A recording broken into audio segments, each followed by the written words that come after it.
ছাত্ৰ-ছাত্ৰীসকল তোমালোকলৈ নতুন এটি ভিডিঅ' লৈ আহিছোঁ। অসম জাতীয় বিদ্যালয়ৰ ৪ৰ্থ শ্ৰেণীৰ ২য় পাঠৰ ক্ৰমান্বয়ে এটিকৈ সাধু তোমালোকলৈ আগবঢ়াই আছোঁ। আজি তোমালোকলৈ লৈ আহিছোঁ সৰবজান সাধুটিৰ বাকী থকা অংশটি।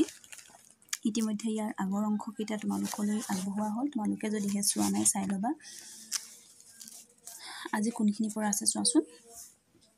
যেতিয়া গিৰিয়েক ফৰিং সৰবজান বুলি তাই মহিলাকেইগৰাকীৰ আগত ক'লে আৰু ইজনীৰ মুখৰ পৰা সিজনী মুখ এনেকৈ কাণ বাগৰি ফুৰোতে গোটেই গঞা মানুহে গম পাইছিলে ফৰিঙক সৰবজান বুলি। তাৰপিছতে কি হ'ল চোৱা। ইতিমধ্যে এটা মানুহৰ কলা গৰু এজনী হেৰাইছিল। গৰুজনীৰ গৰাকীয়ে 5 দিন সেই গৰু বিচাৰি নাপাই শেষত ফৰিং সৰবজান বুলি শুনি ফৰিঙৰ কাষ পাই গৰুৰ কিবা ভূ ফৰিঙে দিব পাৰেনে বুলি ফৰিঙক সুধিলে। দৈব্যক্ৰমে সেইদিনা পুৱা ফৰিঙে তাৰ বাৰীৰ পিছফালে ওলোৱনিৰ মাজত সেই কলা গাইজনী চৰি থকা দেখি আহিছিল। সেই দেখি ফৰিঙে ক'লে যে বাৰীৰ পিছফালে এইপিনিয়ে বিচাৰি গ'লে তুমি তোমাৰ গৰুজনী পাবা। মানুহটোৱে ফৰিঙৰ কথা মতে গৈ থিতাতে গৰুজনী পাই গ'ল আৰু পোৱাৰ পাছতে ফৰিং যে বৰ প্ৰমাণী সৰবজান সেই কথা চাৰিওফালে একে দহদহীয়া হৈ পৰিল আৰু এই কথা গৈ ৰজাৰ কাণত পৰিলগৈ। ইতিপূৰ্বে ৰজাৰ ঘৰত 1 লাখ টকা বেচৰ সোণৰ হাৰ এডাল হেৰাইছিল। ৰজাই অনেক বিচাৰ খোচাৰ কৰি সেই হাৰডাল উলিয়াব নোৱাৰিলে। সেই দেখি ৰজাই সৰবজানক হাৰ উলিয়াই দিবলৈ মাতিলে। এই কথা টেকেলাই ফৰিঙক কলত ফৰিং থিয়ই মুচকত যোৱা যেন হ'ল।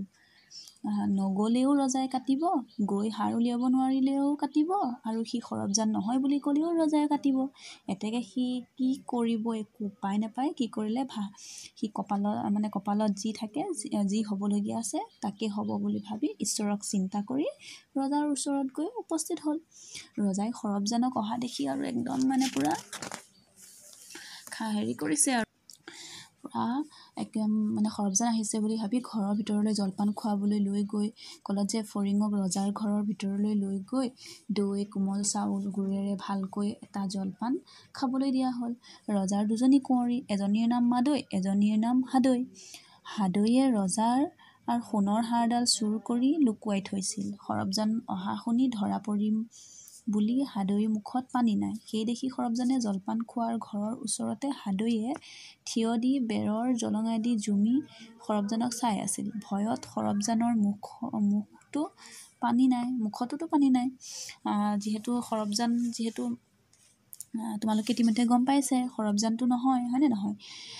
তাৰপিছত সৰবজানৰ মুখত পানী নাই, এইফালে হাদৈয়ে চুৰ কৰিছে কাৰণে হাদৈৰ মুখত পানী নাই। সি দৈ গাখীৰেৰে জলপান বাতি দেখি আপোনা আপুনি ক'লে হা দৈ আজিয়ে খাই ল, কাইলৈ ৰজাই কি কৰে চিন নাই। সৰবজানে এইদৰে কোৱা শুনি সৰু কুঁৱৰী হাদৈয়ে ভাবিলে হে যে সৰ্বনাশ, মোক সৰবজানে ধৰিলে। ইয়াকে ভাবি কুঁৱৰীয়ে ওলাই আহি সৰবজানৰ হাতত ধৰি ক'লে, সৰবজান মোৰ কথা তুমি নক'বা, তোমাক যি লাগে মই তাকে দিম। সৰবজানে তেতিয়া বুজিবলৈ বাকী নাথাকিল যে হাদৈ নামৰ এই ৰাণীৰ চোৰ। সি গহীনকৈ মাত লগালে আৰু ক'লে যে আইছোঁ, আপোনাৰ কথা বাৰু নকওঁ, কিন্তু আপুনি হাৰডাল এতিয়াই আনি ৰজাৰ হাতনি পেৰাত থৈ দিয়কহি। সৰবজানৰ কথামতে কুঁৱৰীয়ে হাৰডাল নি তেতিয়াই ৰজাৰ হাতনি পেৰাত সুমুৱাই থৈ দিলেগৈ। পিছদিনা ৰজাই ৰাজসভালৈ সৰবজানক মতাই আনি হাৰ কোনে চুৰ কৰি নিছে ক'ব লাগে বুলি সোধাত সৰবজানে ওলগ লৈ ক'লে, স্বৰ্গদেউ, বন্দীয়ে কোনেও হাৰ চুৰ কৰা নাপাওঁ। স্বৰ্গদেউ হাতনি পেৰাতে হাৰ থকা মোৰ ভাৱ হয়। তেতিয়াই ৰজাই হাতনি পেৰা অনাই মেলি চালে, দেখিলে সঁচা হাৰ তাতে আছে। কথাটো দেখি সকলো আচৰিত হ'ল। ৰজাই সৰবজানক মাতি বাৰী ধন বস্তু বঁটা দি মান ধৰি ৰজাৰ সভাসদ কৰি ৰাখিলে। এদিন ৰজাই হাতৰ মুঠিতে ফৰিং এটা সুমুৱাই মুঠি মাৰি সৰবজানক মোৰ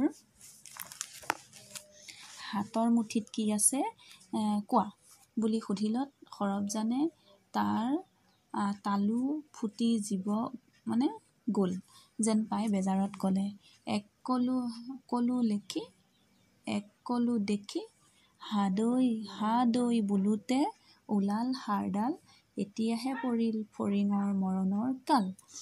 ৰজাই সৰব্জানৰ নামটো জনা নাছিল, সেই দেখি ফৰিঙৰ মৰণৰ কাল শুনি হাতৰ মুঠিত থকা ফৰিঙৰ কথাটো কৈছে বুলি বুজি সন্তোষ পাই মুঠিৰ ফৰিংটো এৰি দি সৰব্জানক নিজৰ গাৰ সাজ কাপোৰ সুলুকাই দি বটা পিন্ধালে। এদিন ৰজাই হাতৰ মুঠিত শেলুক এটা লৈ সৰব্জানক মোৰ হাতৰ মুঠিত কি আছে বুলি সুধিলত সৰব্জানে থতমত খাই ক'লে স্বৰ্গদেউ বাৰেপতি শোলকো। ৰজাই শুনিলে বুৰেপতি শেলুক। তেওঁ হাতৰ শেলুকৰ কথা সৰব্জানে কৈছে বুলি সৰব্জানক ৰজাই বহুত ধন সোণ দিলে। ইতিমধ্যে তোমালোকে গম পালা সাধুটিৰ বিষয়ে কি আছেনো সাধুটিৰ মাজত সৰব্জান সাধুটিৰ। তোমালোকে সাধুটি তোমালোকৰ লগত কিতাপ আছে যদি তোমালোকে পঢ়ি ল'বা 2-3 বাৰ, তেতিয়া প্ৰশ্ন উত্তৰসমূহ কৰিবলৈ সহজ হ'ব। ইয়াৰ পাছতে তোমালোকৰ পাছৰ ভিডিঅ'টোত মই প্ৰশ্ন উত্তৰসমূহ দিম। তোমালোকে মোৰ ভিডিঅ'সমূহ ক্ৰমান্বয়ে চাই যাবা আৰু ভাল লাগিলে লাইক শ্বেয়াৰ কমেণ্ট কৰিবলৈ পাহৰি নাযাবা। ধন্যবাদ।